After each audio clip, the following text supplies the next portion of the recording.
Hi everyone. So GFG problem of the day today is maximum sum path in two arrays. So we are given two sorted arrays of distinct integers ARR1 and ARR2.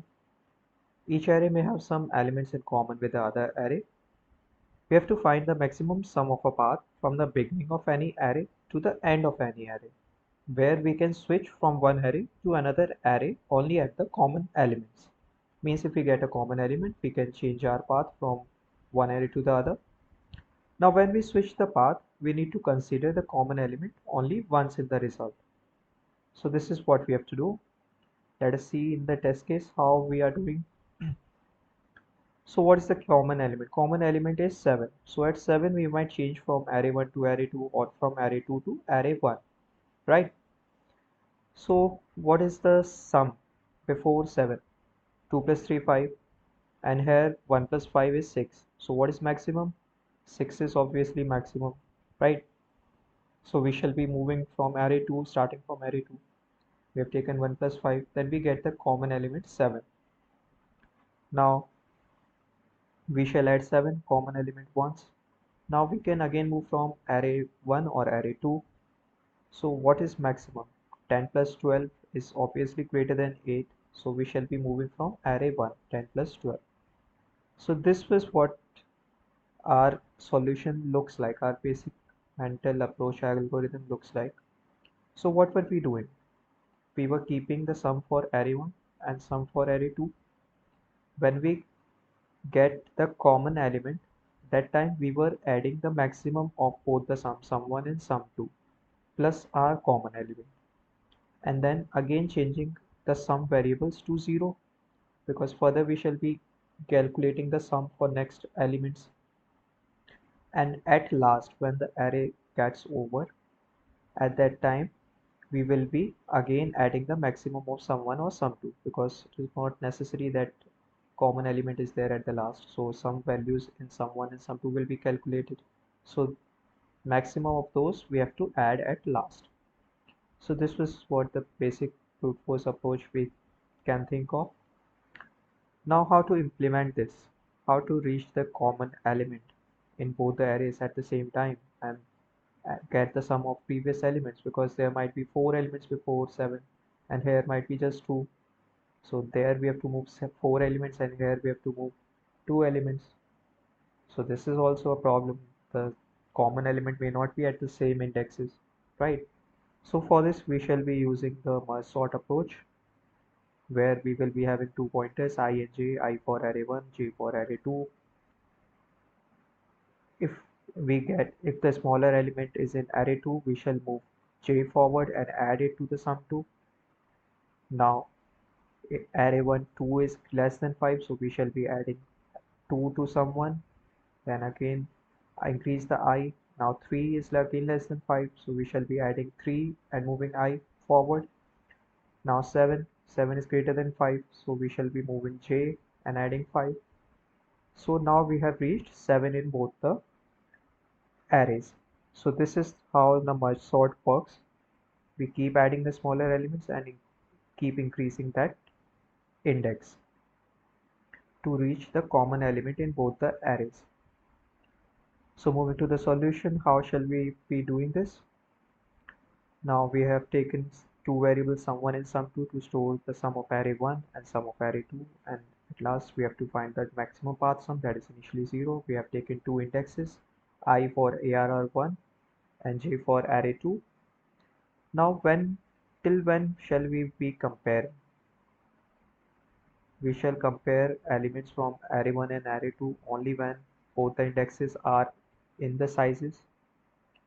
So while I is less than array 1 dot size and j is less than array 2 dot size, means both the arrays have some elements remaining. If any one array is complete, we shall come out of this loop, because we will not be having any values to compare. Now what was our comparison logic? If we get is common element in both the arrays, then what we had to do? We had to add to the path sum the common element and the maximum of sum1 and sum2. So this is the same thing we have done. After that, what we had to do? We had to change both the sums to 0, because again we will be calculating the sum for both the arrays, and we have to move forward. Both I and j will move forward. Otherwise, if which one is the smaller value, that one we will be adding to its sum, right? Because we want to get the equal element, so the smaller value we will be adding. This is the merge sort logic. So if array 1 is smaller than array 2, we will be adding array 1 value to sum 1 and increasing I. Otherwise, if array 2 value is less than array 1 value, we shall be adding array 2 value to sum 2 and increasing j. So only these three conditions are possible, right? So we will be getting the maximum path sum till any till both the arrays have some element. Now what if one array is completed but the other array is having some values remaining? So we have to add those values too, right? We have to take the complete path from beginning to end. So if I is less than array1 dot size, we know that when we come out of this loop, either I reaches array1 size or j reaches array1 size, but we do not know which one. So we shall put a while loop for both. If while I is less than array1 dot size, we shall add the remaining elements to sum1, and while j is less than array2 dot size, we shall add the remaining values of array2 to sum2. Now at last what we had to do, we just had to add the maximum of sum1 or sum2 to our path sum and return path sum. So this was the simple logic for this question, using the merge sort approach to find the maximum sum path in two arrays. Now one interesting thing in this question we shall see just now,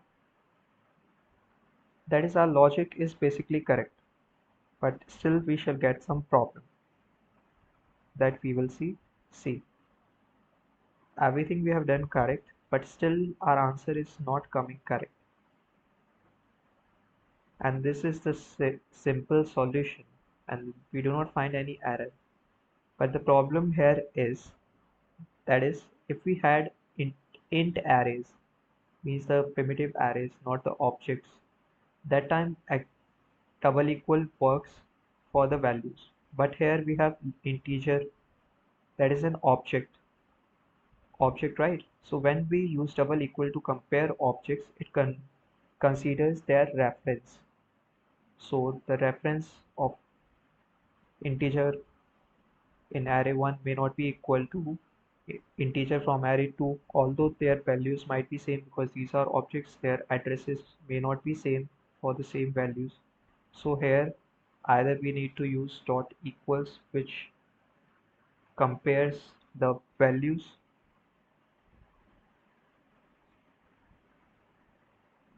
So dot equals compares the values of object. So now our solution shall work fine. So this was the some logical error. I too was confused when I had written a correct solution. Still I was getting the problem. Then I thought of deep detail that's working. What is the problem actually?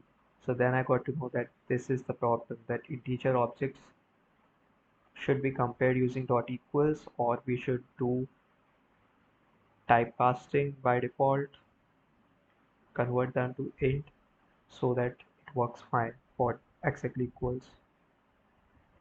So these are sometimes we get problems where we need to know some details even though our logic is correct. So I hope you guys would have got the solution, and this problem also you would have got the solution why we were encountering it and how we corrected it. So thanks for watching the video. Have fun. Bye.